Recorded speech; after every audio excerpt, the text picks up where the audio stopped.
everybody, Chris Cole here, and today I want to talk about the swing plane and why it matters to me and why it should matter to you as well. Now, there's a lot of opinions on what people should and shouldn't do with their swings, and that's great. There's a lot of content and a lot of things to be learned. But we must remember the real reason why we make any changes, and that's to make the ball perform better on the golf course. To do that, you have to start to pay attention to the ball flight, acknowledge it, recognize it, start to see patterns. The sooner you start to learn the language of your ball flight, it's much easier to relate that to any swing changes or even justify swing changes. Now, let's turn it back on my game. And for those of you who are unaware, I'll share with you some of the issues I have on the golf course. I have two misses.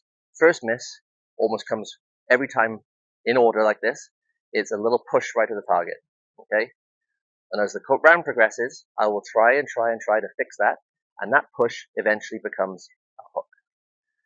So, knowing that, what can I pay attention to in my golf swing that can affect that? Well, first things first, we have to pay attention to club face and path, okay? Now, assuming I'm hitting the middle of the club face, that's one of the earliest ball flight laws you have to pay attention to is centers of contact, but assuming that's hitting it quite nicely, we can tick that one off and move on to the next one. Well, club face, okay, for a push would be as follows.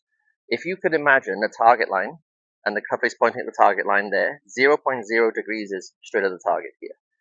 For it to be a push, we have to have a path that's a little bit more in to out, okay, with a club face that's pointing equally in to out. So 3 degrees right is the path relative to target, and club face 3 degrees right relative to target, but maybe square to path, okay? So 3 degrees right, a face 3 degrees open is a straight push. Now, as the round progresses, what tends to happen for me is I get sick of that. And I try to get the club face to square up a little bit more, just a little bit more, and that would solve my problems, right? And it can, short term, but it's not tangible, it's hard to repeat. And what tends to happen is that face suddenly starts to square to target. So 3 degrees right of path, and club 3 degrees, or 0.0 to target, but 3 degrees closed relative to path is that hook. That's a problem now, right? So I'm fighting it the best way I know how, but it's making my life more difficult, not easier. So then I go after the round to the range, after the round to the range, and start to work on some things in my setup that could change that, because instead of fighting something head on, it's much easier to find the root of the problem. And a lot of your problems with all shots can be found in the setup. What do I mean?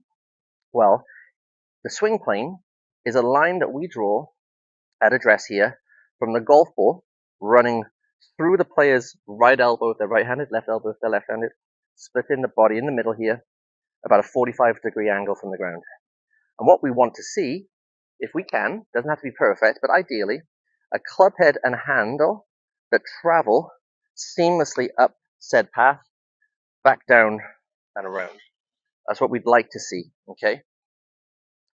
So our setup's important to create angles and maintain angles. Now, I'm 6'2", I'm tall. If this relates to you, I'm sure you can see some content in this as well. It's very easy for me to stand up to a golf ball. Stand nice and tall, okay? Well, what happens is once that handle gets up too tall, the club wants to come under early and swing out to the right here. Okay, that makes my swing plane a little bit too vertical. So if I'm going to stay on that angle that I've already described, I need to create more rotation in my swing. It's very easy to just say swing left, but we have to create a landscape in which that can happen. So what I want to do for myself to help my life, and hopefully your lives too, is create a setup in which that can thrive. So at my address position, I try to let the handle sit down a little bit lower, maybe belt buckle. Definitely not lower than that, but definitely not above that either. And what that does is my arms now can hang straight down under my chin, and the toe of the club may even be a little bit elevated here. That's really good for the aerodynamics of woods, especially driver.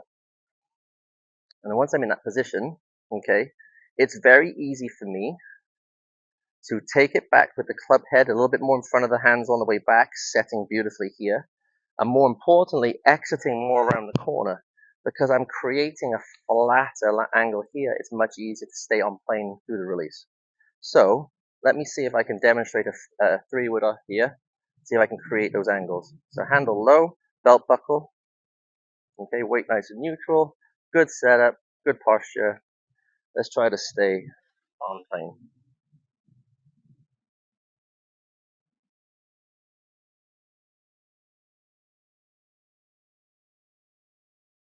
see, or you have to take my word for it maybe, but that ball face started a heck of a lot straighter and didn't actually curve more in the air, which tells me that my club face and my path were a lot more compatible with one another, and the results were good. So give it a try, explore your setup to try to fix any ailments you may or may not have in your swing.